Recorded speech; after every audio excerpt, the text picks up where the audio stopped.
B.R. Gavai साहब पर जो जूते से अपमानित करने का काम किया है, ये आरएसएस ही कर सकता है, बीजेपी ही कर सकता है।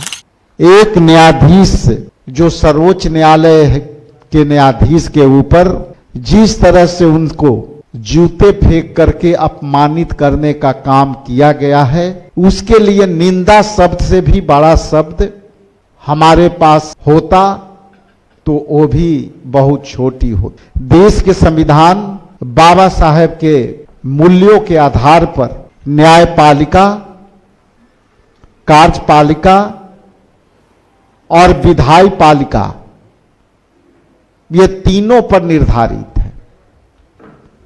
यदि विधायी पालिका की बात करें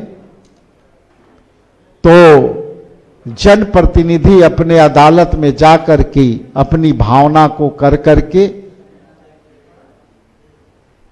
जीत करके आते हैं और उसी तरह से विधायी में बनाए गए कानूनों को पालन करने के लिए जनता के हित में न्याय पद्धति बनाई गई और इसे निष्पक्ष बनाई गई। और आज बीजेपी और भाजपा और आरएसएस के गठबंधित सरकार ने, मुझे पता नहीं ये बात कहना है उचित होगा कि नहीं, लेकिन गवई साहब जिस उस अंतिम पंक्ति के आते हैं, उसी अंतिम पंक्ति के मैं भी यहां बैठा हूं।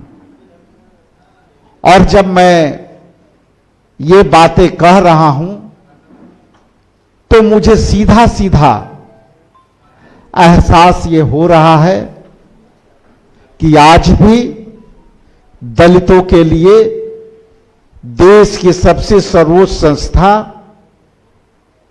जो न्याय की पद्धति को लागू करता है और उसमें भी सर्वोच्च न्यायालय के न्यायाधीश और संविधान के रक्षा करने वाले उस न्यायाधीश के प्रति घृणित प्रतिक्रिया के साथ